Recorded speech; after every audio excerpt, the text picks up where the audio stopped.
Our concept of a horse and the object horse are two things that appear to us separately. The object of a horse appears to us through observation as soon as it enters our field of vision. The concept of a horse appears to us through thinking. But with thinking, we must make a choice, to think or not think. When I observe a billiard ball strike another ball, I have no influence over the event. The direction and velocity of the motion of the second ball is determined by the direction and velocity of the first ball. As merely a spectator, I can say nothing about the motion of the second ball until after it has happened. It is quite different to be a player of billiards than it is to be a spectator. The player observes the table and reflects on what he sees. The purpose of his thinking is to add concepts to the observed event.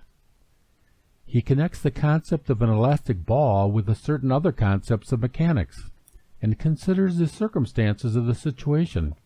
He tries, in other words, to add to the observed process a second process that takes place in the conceptual sphere.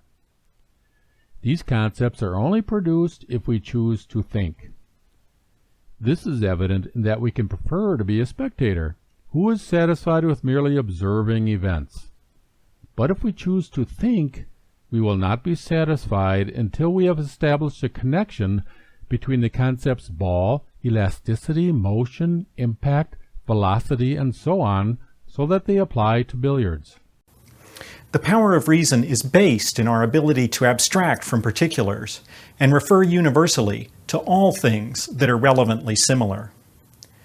Concepts make it possible for us to refer to the whole universe or any part of it with a single word, and that makes the wide-ranging nature of human knowledge possible.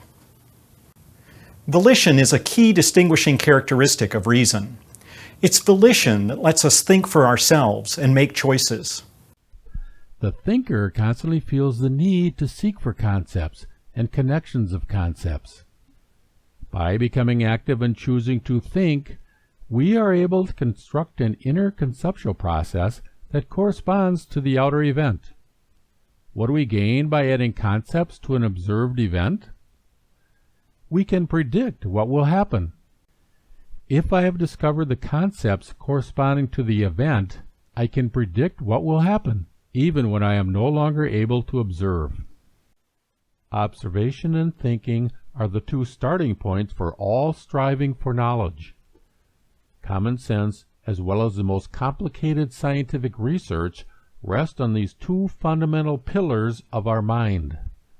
No matter what principle we wish to establish, we must show that we have observed it, or we must express it in the form of a clear concept that anyone can rethink.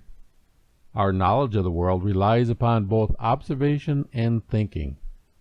But thinking is different in that for anything to happen, we must first choose to think.